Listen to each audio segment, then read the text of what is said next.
Good evening students. हम लोगों ने अपना क्लास 8 का सिंथेटिक फाइबर एंड प्लास्टिक जो चैप्टर 3 है हमारा, इसके हमने 2 वीडियोस में सिंथेटिक फाइबर किन्हें कहते हैं, उसके अलावा सिंथेटिक फाइबर जो आपकी बुक में दी हैं, नायलॉन हो गया, रेयॉन, पॉलिस्टर, एक्रेलिक, इनके कैरेक्टरिस्टिक, इनके यूजेस, उसके बाद हम लोगों ने इनके बेनिफिट्स और लिमिटेशन इन सबको पढ़ लिया था। अब हम इस वीडियो में जो हमारे चैप्टर का लास्ट टॉपिक है प्लास्टिक, उसके बारे में पढ़ेंगे। ओके, प्लास्टिक के कैरेक्टरिस्टिक, प्लास्टिक के यूजेस, उसके अलावा प्लास्टिक के बारे में और चीज़ें जो हैं हम इस वीडियो में पढ़ेंगे। तो ये हमारे इस चैप्टर की लास्ट वीडियो होगी। इसके बाद हमारा जो चैप्टर है वो कंप्लीट हो जाएगा। ओके, तो आज मैं आपको इस वीडियो में प्लास्टिक के बारे में पढ़ाऊँगी। तो जैसे कि पिछले वीडियो में भी मैंने आपको बताया था कि जो सिंथेटिक फाइबर होते हैं उन्हीं की तरह प्लास्टिक भी एक पॉलीमर है। ओके, तो पॉलीमर किसे कहते हैं? जब आपके मोनोमर आपस में जुड़ करके, बहुत सारे मोनोमर जो है आपस में जुड़ जाते हैं तो वो एक चेन बनाते हैं जिसे हम पॉलीमर कहते हैं। ओके, आप देख सकते हैं, आप यहाँ पे आपके इस डायग्राम में यहाँ पर जो है ये छोटे छोटे स्क्वायर्स आपको दिख रहे हैं, ये आपस में जुड़े हुए हैं, लिंक हैं ये। ओके, तो ये स्ट्रेट लाइन में भी लिंक है जिसको लीनियर अरेंजमेंट बोला जा रहा है, या फिर ये आपके ऊपर नीचे भी है, इसको क्रॉस लिंक्ड बोल रहे हैं। तो ये छोटे जो स्क्वायर हैं ये मोनोमर हैं। ओके, और ये जो लंबी पूरी लाइन बना रहे हैं इनको आप पॉलीमर कह रहे हैं। यानी जो प्लास्टिक है, ओके, वो आपके जो पॉलीमर्स होते हैं ये सिंगल लाइन में भी आपके लिंक हो सकते हैं, या फिर ये क्रॉस लिंक भी आपस में हो सकते हैं मोनोमर्स। ओके, समझ आ गया आपको? तो ये स्क्वायर छोटे छोटे इसमें दिख रहे हैं, ये एक मोनोमर यहाँ पर दिखाया गया है।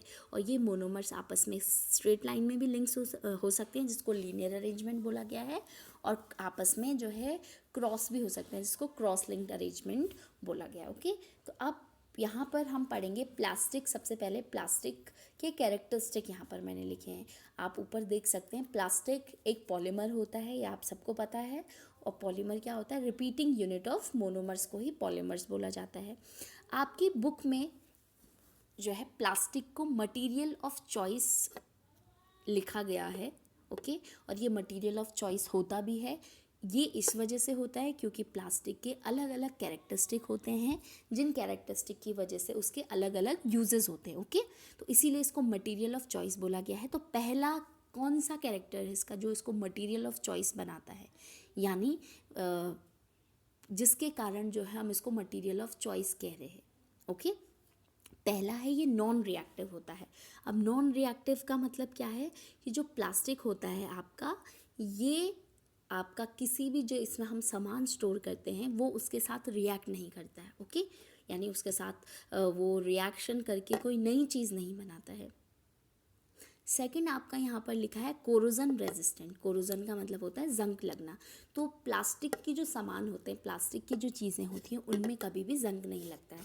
आप सब ने देखा होगा, अगर हम लोहे को या जो धातुएं होती हैं उनको बाहर हम रख दें, मेटल्स से बने सामान को, बिना अगर उसमें जो हमने पेंट वगैरह नहीं किया है तो उसमें जंग लग जाता है। ओके, 1-2 दिन भी अगर आप बाहर रखेंगे तो उसमें जंग आपको मिल जाता है। ओके, लेकिन अगर प्लास्टिक को आप कई दिन तक भी रख दें तो प्लास्टिक में कोई जंग नहीं लगता है। धूल मिट्टी भले ही उसमें लग सकती है पर जंग उसमें कभी भी नहीं लगता है। तो कोरोजन रेजिस्टेंट होता है प्लास्टिक, इसीलिए भी इसको मटेरियल ऑफ चॉइस बोला गया है। तीसरा है can be moulded into different shapes, यानी इसको अलग अलग आकार में ढाला जा सकता है। ओके, मोल्डेड वर्ड आप काफ़ी पढ़ चुके हैं इस चैप्टर में। तो इसको भी अदर जो आपके पॉलीमर्स हैं, जैसे सिंथेटिक फाइबर्स आपने पढ़े, उनकी तरह प्लास्टिक को भी क्या किया जा सकता है, अलग अलग शेप्स में इसको मतलब अलग अलग आकार दिया जा सकता है इसको। ओके, आपने देखा है प्लास्टिक के आपके ग्लास भी मिलते हैं, कटोरियाँ भी मिलती हैं, बाल्टी बकेट्स भी मिलती हैं, आपकी बॉटल्स भी मिलती हैं, और वो भी अलग अलग शेप्स में मिलती हैं। तो ये पॉइंट आपको समझ आ गया होगा। देन नेक्स्ट लिखा है अकर इन वेरियस कलर, यानी प्लास्टिक से बने सामान को हम अलग अलग कलर में हमारे पास अवेलेबल होता है। ओके, अगर आप बॉटल की बात करें तो आपको जो है बॉटल पिंक से लेकर के ब्लू से लेकर के अलग अलग कलर में अवेलेबल होती है। ओके, तो ये आपको समझ आ गया होगा। अब इसके बाद वाला जो पॉइंट मैंने लिखा है light weight and cheaper than metals, यानी लाइट वेट का मतलब होता है हल्के। ओके, इनका वजन हल्का होता है, और चीपर का मतलब होता है सस्ते।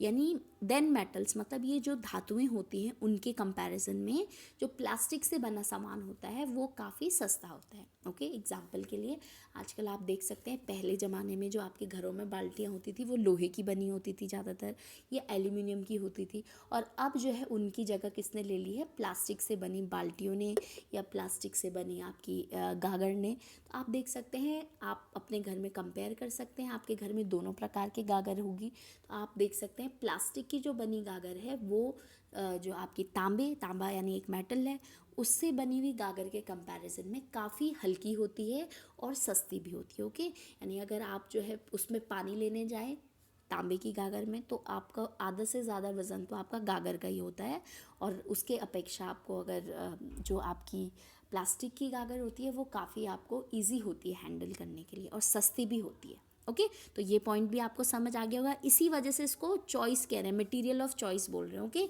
यानी हमारी जो है सारी जो प्रॉब्लम्स को ये सॉल्व कर रहा है। अब उसके बाद क्या लिखा है लास्ट पॉइंट यहाँ पर, poor conductor of electricity and heat, यानी ये आपका जो प्लास्टिक से बनी चीज़ें होती हैं ये आपके पुअर कंडक्टर होती हैं, इलेक्ट्रिसिटी की भी और हीट की भी। ओके, तभी आप लोगों ने देखा होगा कि आपकी जो वायर्स होती हैं यानी बिजली की तारें होती हैं उनके बाहर प्लास्टिक की कवरिंग लगाई जाती है। ओके, और आप लोगों ने देखा होगा हीट का अगर मैं एग्जांपल दूं कि कैसे ये पुअर कंडक्टर ऑफ हीट है, तो आप सब ने देखा होगा आपके घरों में जो बर्तनों के हत्थे होते हैं, ओके, जैसे आप लोग देखते हैं फ्राई पैन का हो गया, आपका कुकर जो प्रेशर कुकर होता है उसके हैंडल होते हैं, तो उसमें जो है एक ब्लैक कलर का कुछ जो है लगा रहता है, वो भी एक प्रकार का प्लास्टिक है, आगे आप पढ़ेंगे भी। तो वो आपके क्या होते हैं, वो लगाए जाते हैं उन बर्तनों में ताकि आपका हाथ ना जले। तो यही है कि क्योंकि प्लास्टिक क्या है, एक पुअर कंडक्टर ऑफ इलेक्ट्रिसिटी और हीट है। ओके, तो इतना आपको समझ आ गया होगा। इन्हीं सभी गुणों के कारण प्लास्टिक को क्या बोला गया है, मटेरियल ऑफ चॉइस। ओके, अब नेक्स्ट यहाँ पर आपकी बुक में भी जो है ये डायग्राम आपकी बुक्स का ही है, इसमें आप देख सकते हैं आपके सामान दिखाए गए हैं, प्लास्टिक से बने हुए सामान। तो ये तो आपको बताने की ज़रूरत नहीं है कि प्लास्टिक से कौन कौन सी चीज़ें बन सकती हैं। ओके, सुबह से लेकर शाम तक कई ऐसी चीज़ें हैं जो आप यूज़ करते हैं वो प्लास्टिक की बनी होती है, चाहे वो आपके खिलौने हों, चाहे वो आपके पेन हों, ओके, आपके घर का कोई सामान हो, किचन का कोई सामान हो, वो सब आजकल जो है ज़्यादातर प्लास्टिक से ही बना हुआ रहता है। ओके, अब इसके बाद यहाँ पर प्लास्टिक दो टाइप के होते हैं, यानी प्लास्टिक के टाइप्स ऑफ प्लास्टिक यहाँ पर मैंने लिखा है रेड पेन से, आप देख सकते हैं रेड कलर से। एक है थर्मोप्लास्टिक और दूसरा यहाँ पर लिखा है थर्मोसेटिंग प्लास्टिक। ओके, प्लास्टिक की स्पेलिंग थोड़ी सी नीचे वाले में गलत हो गई है, TIC होना था, PLASTIC। ओके, तो अब देखिए पहला है थर्मोप्लास्टिक। तो थर्मो का मतलब यहाँ पर क्या है, आपका हीट से है, थर्मो वर्ड हीट से रिलेटेड है।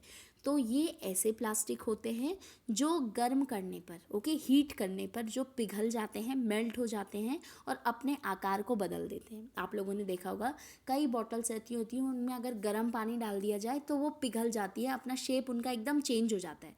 ओके, तो उनको हम बोलते हैं थर्मोप्लास्टिक, मतलब वो थर्मोप्लास्टिक से बनी हुई चीज़ें हैं। अब ये क्योंकि ये प्लास्टिक आपका गर्म करने पर सॉफ्ट हो जाता है, इसीलिए इसको दूसरा नाम यहाँ पर थर्मोसेटिंग प्लास्टिक भी दिया गया है। देखिए मैंने अंडरलाइन करके यहाँ पर लिखा है थर्मो सॉफ्टनिंग प्लास्टिक। ओके, तो thermoplastic are also called as thermo softening plastic. अब क्योंकि ये सॉफ्ट हो जाते हैं, मेल्ट हो जाते हैं इजीली गर्म करने पर, तो इनको रिसाइकल भी किया जा सकता है, तो दे कैन बी रिसाइकल्ड। अब देखिए यहाँ पर ग्रीन से 3 एरो टाइप के आपके बने हुए हैं, ये आपने निशान कई बार देखा होगा, तो ये रिसाइकल का निशान है। ओके, जो सामान रिसाइकल हो सकते हैं उस पर ये निशान बना होता है। यहाँ पर आप देख सकते हैं, यहाँ पर रिसाइकल्ड लिखा हुआ है मैंने, और उसके साथ 3 निशान है आपके ना, ऐसे करके 3 एरो आपस में एक दूसरे पर घूमे हुए हैं, तो ये रिसाइकल का जो है सिंबल होता है। तो थर्मोप्लास्टिक से बनी हुई जो चीज़ें होती हैं उनको हम रिसाइकल कर सकते हैं। ओके, अब दूसरा टाइप है यहाँ पर थर्मोसेटिंग प्लास्टिक। सेटिंग मतलब जो बिल्कुल सेट हो गया है। अब ये गर्म करने पर आपका जो है अब अगर हम इसको जो है इसको गर्म करेंगे तो ये मेल्ट नहीं होगा, अपनी शेप चेंज नहीं करेगा, तो इसको थर्मोसेटिंग प्लास्टिक इसलिए कह रहे हैं। और इस प्लास्टिक को क्योंकि ये गर्म करने पर मेल्ट नहीं होता है तो इसको रिसाइकल नहीं किया जाता है। ओके, अब यहाँ पर थर्मोप्लास्टिक जो ऊपर वाला है आपका, इसके एग्जाम्पल लिखे हैं PVC और पॉलीथीन। पीवीसी आप सब ने आपके अपने घरों में बिजली के तार देखे होंगे, उनके बाहर बिजली की तारें आपकी हरी कलर की भी होती हैं, पीली भी होती हैं, ओके, येलो होती हैं, रेड होती हैं, ब्लैक होती हैं। तो उसके बाहर का जो प्लास्टिक होता है, ओके, अंदर तो तार होती है आपकी कॉपर की, ओके, तांबे की, तो वो वाली आपकी उसके बाहर का जो प्लास्टिक वाला हिस्सा होता है वो आपका पीवीसी होता है, ओके। पीवीसी का फुल फॉर्म है पॉलीविनाइल क्लोराइड। अब पॉली वर्ड आप लोग जान चुके हैं, पॉली मतलब एक से ज़्यादा, और विनाइल क्लोराइड यहाँ पर क्या है, मोनोमर यूनिट है, ओके। तो जब बहुत सारे विनाइल क्लोराइड आपस में जुड़ जाते हैं तो उससे क्या बनता है, पॉलीविनाइल क्लोराइड, जिसको हम शॉर्टकट में पीवीसी कहते हैं, ओके। तो पीवीसी से आपकी इलेक्ट्रिकल वायर्स बनाई जाती हैं, केबल्स बनाई जाती हैं, आपने केबल देखी होगी सबने, ओके। जो ब्लैक कलर के केबल के बाहर होता है, ओके, बाहर वाला प्लास्टिक का हिस्सा होता है वो आपका पीवीसी है। या आजकल जो है पानी की फिटिंग में पीवीसी पाइप्स का काफ़ी यूज़ हो रहा है, क्योंकि जो आपकी पहले की लोहे की पाइप्स होती थी पानी की फिटिंग में, वो आपकी एक तो उनमें जंग जल्दी लग जाता था, ऊपर से उनको जो है उनमें जो उसको काम करते हैं उनको काफ़ी उसमें मेहनत भी करनी पड़ती थी उसकी कटिंग में और चीज़ों में, ओके। तो पीवीसी पाइप आजकल काफ़ी जो है आपकी वाटर जो है फिटिंग में, पानी की फिटिंग में काफ़ी यूज़ की जा रही है पीवीसी पाइप्स, ओके। हो सकता है आपने अपने घरों में देखी हो पीवीसी पाइप की फिटिंग, ठीक है। अब नेक्स्ट है पॉलीथीन। इसका दूसरा एग्जाम्पल है थर्मोप्लास्टिक का। एक तो पीवीसी हो गया, दूसरा है पॉलीथीन। तो पॉलीथीन तो सब बच्चों ने देखी होगी। तो पॉलीथीन भी आपका क्या है, एक थर्मोप्लास्टिक का एग्जाम्पल है, या थर्मो सॉफ्टनिंग प्लास्टिक भी इसको कह रहे हैं, क्योंकि ये गर्म करने पर सॉफ्ट हो जाता है, ओके। दूसरा यहाँ पे थर्मोसेटिंग प्लास्टिक, जो आपके गर्म करने पर पिघलते नहीं हैं, अपना शेप नहीं चेंज करते हैं, उसका एग्जाम्पल है बेकेलाइट और मेलामाइन। बेकेलाइट आपने घरों में बर्तन सब ने देखे हैं अपने, तो फ्राई पैन का आपका हैंडल जो बना होता है जिसमें आपका प्लास्टिक लगा होता है ब्लैक कलर का, या प्रेशर कुकर का हैंडल होता है जो कई बार निकल भी जाता है आपका, ओके, ब्लैक कलर का, जिसे फिर हम लगवाते हैं दोबारा से, तो वो बेकेलाइट प्लास्टिक होता है, क्योंकि ये आपका जो है आपका क्या है, थर्मोसेटिंग प्लास्टिक है। अगर ये वहाँ पर हम थर्मोप्लास्टिक वाला सामान लगाते तो आपका प्रेशर कुकर जैसे ही हम चूल्हे में रखते तो आपका उसका हत्ता भी गल करके जो है आपका पिघल जाता, ओके। तो बेकेलाइट कैसा प्लास्टिक है, थर्मोसेटिंग प्लास्टिक है बेकेलाइट। और मेलामाइन आप लोगों ने शादियों में खाना खाया होगा, प्लास्टिक की प्लेटें जिन्हें हम कहते हैं डिनर सेट, आजकल प्लास्टिक के आप लोग देखते होंगे, तो वो मेलामाइन के ही बने रहते हैं। तो मेलामाइन और बेकेलाइट आपके क्या हैं, प्लास्टिक है। और कौन से प्लास्टिक है, थर्मोसेटिंग प्लास्टिक। अब यहाँ पर आप डायग्राम से देख सकते हैं, देखिए यहाँ पर आप देख सकते हैं जो ऊपर सामान है ये थर्मोसेटिंग प्लास्टिक का बना है। जैसे बिजली के स्विचेस आपके थर्मोसेटिंग प्लास्टिक के बने होते हैं। ये हैंडल सबको समझ आ गया होगा जो मैं कह रही थी, ब्लैक ब्लैक आप सबको दिख रहा होगा ऊपर, ओके। इसके अलावा आपकी जो प्लेट्स होती हैं, ट्रे होती हैं, वो आपकी किसकी बनी होती हैं, थर्मोसेटिंग प्लास्टिक की बनी होती हैं। जिसको ऊपर वाला जो आपका हैंडल है ब्लैक वाला, इसको हम बेकेलाइट कह रहे हैं, और ये जो प्लेट्स वगैरह हैं ये मेलामाइन होती हैं, ओके। तो बेकेलाइट और मेलामाइन आपको समझ आ गया होगा। अब नीचे जो बना हुआ है ये आपके थर्मोप्लास्टिक से बने हुए सामान दिखाए हैं। से ये आपके घरों में डब्बे आप लोग देखते हैं जिसमें आप लोग चीनी, चाय पत्ती वगैरह स्टोर करते हैं, अगर बाज़ार से ख़रीद के आप लाते हैं, ओके। तो वो डब्बे जो आपके बने होते हैं वो थर्मो प्लास्टिक के बने होते हैं, या पीवीसी आपका थर्मोप्लास्टिक है। और आपकी पॉलीथीन यहाँ पर दिखाई नहीं गई है, लेकिन पॉलीथीन भी आपकी क्या होती है, आपकी थर्मोप्लास्टिक होती है, या थर्मो सॉफ्टनिंग प्लास्टिक होती है, ओके। एग्जाम्पल आपको ज़रूर इसके याद रखने हैं, और डिफरेंस भी आपने याद रखना है। अब यहाँ पर आपकी बुक में जो प्लास्टिक के बारे में दिया गया है कि प्लास्टिक एक नॉन बायोडिग्रेडेबल सब्सटेंस है या वेस्ट है, ओके। वेस्ट वो तब होगा जब हमने मतलब प्लास्टिक से बनी हुई चीज़ जो उसमें आई थी हमने यूज़ कर ली, अब वो प्लास्टिक हमारे लिए वेस्ट हो गया है, ओके। तो वेस्ट दो टाइप के होते हैं, एक है आपका बायोडिग्रेडेबल वेस्ट और दूसरा होता है आपका नॉन बायोडिग्रेडेबल वेस्ट, ओके। आप लोगों ने ये पढ़ा है। बायो का मतलब है लिविंग, और डिग्रेड मतलब होना, ख़त्म होना होता है। डिग्रेड मतलब ख़त्म होना, ओके। तो ऐसे वेस्ट आपके घर में कुछ भी हो सकता है, पेपर हो सकता है, आपका घर में जो खाना बचता है वो हो सकता है, आपकी जो है सब्जियों के छिलके हो सकते हैं, ओके। जो आपके पेड़ों से जो पत्तियां गिरती है वो हो सकता है, या मरे हुए जानवर की बॉडी हो सकती है, वो भी वेस्ट में ही आएगा। ओके, तो वेस्ट आपके दो टाइप के होते हैं, बायोडिग्रेडेबल वेस्ट और नॉन बायोडिग्रेडेबल वेस्ट। तो बायोडिग्रेडेबल वेस्ट किन्हें कह रहे हैं? ऐसे वेस्ट जो माइक्रो ऑर्गेनिज्म के द्वारा जिनको डिकम्पोज किया जा सकता है। Okay, the waste which can be decompose by microorganism present in soil. से आप लोग देखते हैं, अगर हम जो है अपने घर में अगर हमारा कुछ कागज़ है, मान लीजिए आपने कागज़ कहीं फेंक दिया, वैसे तो फेंकना नहीं चाहिए, डस्टबिन में डालना चाहिए, पर मान लीजिए आपने फेंका उसको, तो कुछ दिन बाद आपका वो पेपर वहाँ से गायब हो जाएगा। ओके, 30 दिन के अंदर पेपर का भी आगे यहाँ पे लिस्ट में देख सकते हैं आप, हर किसी का यहाँ पर टाइम लिखा है कि वो कितने दिन बाद जो है आपका डिग्रेड हो जाता है। ओके, तो प्लास्टिक का आपका पेपर का यहाँ पे 10 to 30 डेज लिखा है। ओके, तो ये इनको हम जो मतलब ख़त्म हो जाते हैं एनवायरनमेंट से कुछ दिन बाद, टाइम तो लगता है, उनको हम बायोडिग्रेडेबल वेस्ट कहते हैं। बायो मतलब लिविंग, डिग्रेड मतलब जो लिविंग ऑर्गेनिज्म के द्वारा डिग्रेड हो सकते हैं, ऐसे वेस्ट को बायोडिग्रेडेबल वेस्ट कहते हैं। और नॉन मतलब नहीं, यानी जो डिग्रेड नहीं हो सकते उनको नॉन बायोडिग्रेडेबल वेस्ट कहते हैं। तो बायोडिग्रेडेबल वेस्ट में आपका वेजिटेबल पील्स यानी फल और सब्जियों के जो छिलके होते हैं वो आता है, पेपर आता है, पत्तियाँ आती हैं, एनिमल्स की बॉडीज़ आती हैं, जो आपका ह्यूमन जो फीकल मटेरियल होता है वो बायोडिग्रेडेबल वेस्ट में आता है। ओके, अब नॉन बायोडिग्रेडेबल वेस्ट कौन सा होता है?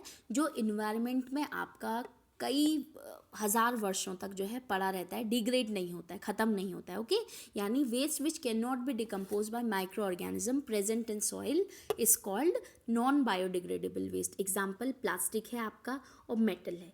ओके, तो मेटल मतलब धातुएं और प्लास्टिक तो आप लोगों को पता ही है। तो यहाँ पर आपकी बुक में एक टेबल बनी हुई है जिसमें अलग अलग सामान का पीरियड दिया गया है कि वो कब आपका डिग्रेड होता है, कब वो ख़त्म होता है। तो आप यहाँ पर देख सकते हैं मेटल काफ़ी टाइम लगा रहे हैं, 100 से लेकर के 500 ईयर्स। ओके, यहाँ पर आप लोग देखिए मेटल जैसे टिन है आपका, एल्यूमिनियम है, अदर मेटल्स हैं, ये आपके 100 से लेकर के 500 सालों तक भी जो है इस अर्थ पर रहते हैं। ओके, यानी इनको क्या बोला गया है? आपका नॉन बायोडिग्रेडेबल बोला गया है। देख रहे हैं आप। अब प्लास्टिक बैग जो हैं वो सेवरल ईयर, मतलब ये मेटल से भी ज़्यादा लिखा है यहाँ पे, सेवरल मतलब इनकी कोई गिनती नहीं है, काफ़ी वर्षों तक। ओके, 5000 वर्ष भी हो सकता है ये। और उसके कंपैरिजन में आप ऊपर देखिए वेजिटेबल पील्स है, फ्रूट पील्स है, ठीक है, आपका बचा हुआ खाना है, ये 1 से 2 हफ्ते के अंदर आपका सड़ जाता है। डिग्रेड मतलब एक तरह से सड़ना है। ओके, तो आपको बायोडिग्रेडेबल और नॉन बायोडिग्रेडेबल वेस्ट समझ आ गया होगा, उसके एग्जाम्पल समझ आ गए होंगे। ये इसलिए बताया क्योंकि हम प्लास्टिक पढ़ रहे हैं और प्लास्टिक आपका किसके अंदर आता है? Plastic is a non biodegradable waste. Okay, तो अब क्योंकि प्लास्टिक नॉन बायोडिग्रेडेबल वेस्ट है तो यही इसकी आपकी क्या है? लिमिटेशन है। अभी तक आपने प्लास्टिक को, हमने अभी पढ़ा कि इतनी सारी क्वालिटीज़ हैं उसकी, प्लास्टिक को मटेरियल ऑफ चॉइस कहा, लेकिन क्योंकि प्लास्टिक जो है आपका एक तो नॉन बायोडिग्रेडेबल है। अगर हम इस प्लास्टिक को, मान लीजिए प्लास्टिक की पन्नियाँ ले लीजिए आप, ठीक है, पॉलीथीन को मान लीजिए, अगर आप पॉलीथीन को या प्लास्टिक से बने सामान को जलाते हैं तो या तो वो एयर पॉल्यूशन कॉज करता है, अगर आप उसको मिट्टी में ऐसे ही फेंक देते हैं तो वो सॉइल पॉल्यूशन कॉज करता है, अगर प्लास्टिक की पन्नियाँ, प्लास्टिक का सामान आपका वाटर बॉडीज़ में चला जाता है, यानी आपके कुओं में चला जाता है, तालाब में, नदियों में चला जाता है, तो वहाँ पर वो वाटर पॉल्यूशन करता है। ओके, तो प्लास्टिक जो है आपका एक तो पॉल्यूशन कॉज करता है क्योंकि ये क्या है? नॉन बायोडिग्रेडेबल सब्सटेंस है ये, या वेस्ट भी इसको बोला गया। वेस्ट तब बोलेंगे हम इसको जब हम इसके बने हुए सामान को यूज़ कर चुके हैं। ओके, या सब्सटेंस भी बोल सकते हैं। अब देखिए यहाँ पर, अब प्लास्टिक तो डिग्रेड नहीं हो सकता, तो इसका मतलब यहाँ पर आपका जो है प्लास्टिक को कहीं ना कहीं हमने प्लास्टिक को ऐसे यूज़ करना है कि वो हमारे इन्वायरमेंट को नुकसान ना पहुँचाए। तो इसीलिए यहाँ पर आपका कुछ आर मैंने यहाँ पर लिखा है, 5R फॉर प्रोटेक्टिंग इन्वायरमेंट, यानी प्लास्टिक से हम अपने वातावरण को कैसे बचा सकते हैं, उसके लिए 5R टेक्निक होती है। एक मतलब इन वर्ड्स का कुछ मीनिंग है, इनमें जो है 5R आए हैं जिनका अलग अलग जो है फुल फॉर्म है। जैसे पहला R है आपका रिड्यूस। ओके, रिड्यूस मतलब क्या होता है? आपका प्लास्टिक का यूज़ हम कम से कम करें। ओके, मान लीजिए आपको प्लास्टिक, अब देखिए हर जगह आपका प्लास्टिक का सामान बना है तो आपको यूज़ तो करना पड़ता है, लेकिन आप कोशिश करें कि आप प्लास्टिक का यूज़ जितना कम हो सके उतना करें। जैसे अगर आप जो है मार्केट जाते हैं तो आप जो सब्जी खरीदते हैं या फिर आप सामान खरीदते हैं कुछ, तो आप अपना जूट का बैग लेकर के जाएं या अपना थैला होगा आपके पास वो लेकर के जाएं, और आप जो है पन्नी का उससे ना मांगें। तो इससे अपने आप आपका प्लास्टिक का यूज़ क्या हो जाएगा, कम हो जाएगा। तो रिड्यूस, पहला क्या है आपका, रिड्यूस मतलब कम करना। Okay, lace use of plastic मैंने यहाँ पर लिखा है। दूसरा है री यूज़, री मतलब दोबारा से। ओके, री यूज़ मतलब दोबारा से उसको यूज़ कर सकते हैं। अब दोबारा से हम उसे कैसे यूज़ कर सकते हैं, आपने देखा होगा आपके घरों में अचार आता है प्लास्टिक की शीशियों में, या फिर जैम आता है, या आपके जो है कई सारी बॉर्नवीटा वगैरह कई सारे सामान आते हैं आपके प्लास्टिक से बने हुए कंटेनर्स में। ओके, अब जब वो ख़त्म हो जाता है तो आपने देखा होगा कि उस सामान से आपके घरों में उसमें जो है दाल रखी जाती है, मसाले रखे जाते हैं। तो ये क्या है, प्लास्टिक को दोबारा से यूज़ करना है। अगर आप उसको ऐसे ही फेंक देंगे तो वो आपका क्या हो जाएगा, आपके इन्वायरमेंट को पॉल्यूट करेगा। ओके, तो रीयूज़ है।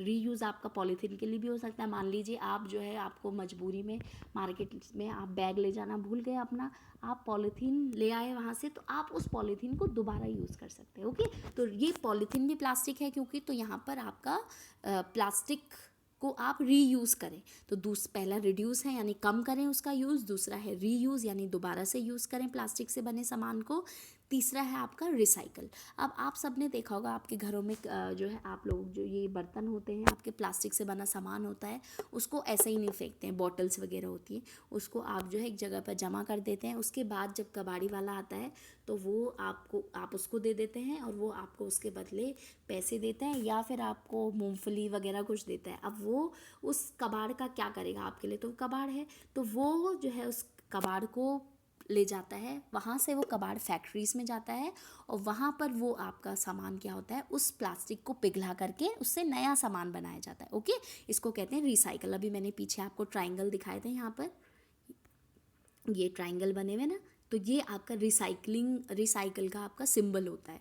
तो प्लास्टिक को रिसाइकल किया जा सकता है, और कौन से वाले प्लास्टिक को, आपका थर्मोप्लास्टिक को ही केवल रिसाइकल किया जा सकता है। ओके, अब लास्ट है आपका, सॉरी सेकंड लास्ट है आपका रिकवर। ओके, तो रिकवर का मतलब क्या होता है, रिकवर, अब देखिए आपने सारी प्रोसेसेस ऊपर की कर ली, उसके बाद मान लीजिए ऐसा कोई सामान है प्लास्टिक का बना हुआ जो ना तो आपका मतलब रिसाइकल हो सकता है ना रीयूज़ हो सकता है। ओके, तो उसको क्या किया जाता है, उसको जैसे स्पेशली ये जो नॉन रिसाइकल्ड प्लास्टिक होता है, जैसे आपका थर्मो सेटिंग प्लास्टिक है, उसके लिए होता है ये रिकवर। मतलब आपके उस प्लास्टिक से क्या बनाई जाती है, आपका ईंधन बनाया जाता है, उसको फ्यूल में बदला जाता है। क्योंकि प्लास्टिक में आपका जैसे आपका फ्यूल का एग्जांपल डीजल है, पेट्रोल है, ये कार्बन और हाइड्रोजन से बने हुए चीज़ें होती हैं। ओके, मतलब ये फ्यूल भी आपके कार्बन और हाइड्रोजन से बने होते हैं, और जो प्लास्टिक होता है इसमें भी कार्बन और हाइड्रोजन होती है। तो प्लास्टिक को आपका एनर्जी या फिर फ्यूल में कन्वर्ट किया जा सकता है, इसको हम रिकवर कह रहे हैं। ओके, यानी रिकवर तब होता है जब आपका वो सामान ना तो रीयूज़ हो सकता है ना रिसाइकल हो सकता है। ओके, तब हम क्या करते हैं, उसको रिकवर करते हैं। ओके, अब लास्ट है आपका जो मैंने रेड पेन से लिखा है, ये रेड कलर से मैंने इसलिए लिखा है क्योंकि ये सबसे इम्पॉर्टेंट है। अगर आप ऐसा करें तो ये सबसे बेस्ट मेथड है, इन जो ऊपर वाले मेथड है उन सबसे बेस्ट मेथड आपका है रिफ्यूज़, यानी आप प्लास्टिक को यूज़ ही ना करें। तो जब आप यूज़ ही नहीं करेंगे तो आपको ना तो उसको रिसाइकल करना पड़ेगा, ना उसको रिकवर करना पड़ेगा, ना आपको रीयूज़ करना पड़ेगा। तो रिफ्यूज़ का मतलब क्या है कि मैं प्लास्टिक को यूज़ नहीं करूँगा, प्लास्टिक से बने हुए सामान को यूज़ नहीं करूँगा। ओके, तो आपको 5 आर समझ आ गए होंगे, आपकी बुक में शायद 4 ही दिए हैं, तो इसके अलावा भी जो है कई जगह 7 आर, आपको अगर आप नेट पे सर्च करें तो 7 आर मिल जाते हैं। ओके, तो यहाँ पर मैंने 5 आर आपको बताए हैं, पहले 3 ही होते थे आपके, रिड्यूस, रीयूज़, रिसाइकल। अब ये 2 बाद में आए, रिकवर और रिफ्यूज़। ओके, तो आपको रिड्यूस का मतलब समझ आ गया, यानी कम करना प्लास्टिक का इस्तेमाल। रीयूज़ का मतलब प्लास्टिक को दोबारा से यूज़ करना, उसको किसी और यूज़ में लाना। ओके, जैसे आपका मान लीजिए आपके घर में कोई सामान आया था प्लास्टिक में, आपका वो सामान ख़त्म हो गया, आप उसको गमला बना सकते हैं उससे, अपने लिए आप उसमें जो है पेन रख सकते हैं, अपने पेन स्टैंड बना सकते हैं उसको। तो बहुत सारे सामान उसको बहुत तरह से आप दोबारा से यूज़ कर सकते हैं। रिसाइकल आपको समझ आ गया होगा कि आप जो कबाड़ी वाले को सामान देते हैं वो उससे फिर जो है फैक्ट्रियों में उस सामान से नया सामान बनता है। भले ही जो रिसाइकल सामान होता है, रिसाइकल प्लास्टिक होता है, इसको फिर आप जो है अपने खाना रखने के लिए आप उसको यूज़ नहीं कर सकते हो, कि यानी इससे ऐसा ही सामान बनेगा जो आपका मतलब खाने वाली चीज़ों में यूज़ नहीं होगा। ओके, आपकी पानी की बोतलें इस प्लास्टिक से नहीं बन सकती, आपके बर्तन इससे नहीं बन सकते रिसाइकल्ड प्लास्टिक से। ओके, रिकवर आपको समझ आ गया। यानी जिस प्लास्टिक को रीयूज़ नहीं किया जा सकता, रिसाइकल नहीं किया जा सकता, उसको क्या किया जाता है, फ्यूल में कन्वर्ट कर दिया जाता है, एनर्जी में। ओके, और रिफ्यूज़ आपका यानी प्लास्टिक को यूज़ ना करना। तो रिफ्यूज़ सबसे बेस्ट तरीका है अपने एनवायरनमेंट को बचाने का। तो आपको समझ आ गया होगा इतना प्लास्टिक के बारे में। अगर आपको कोई भी डाउट हो तो आप मुझसे पूछ सकते हैं। ओके, आप दोबारा से वीडियो को एक बार अच्छे से देख लीजिए, फिर आपको ये वीडियो सारी क्लियर हो जाएगी। Thank you.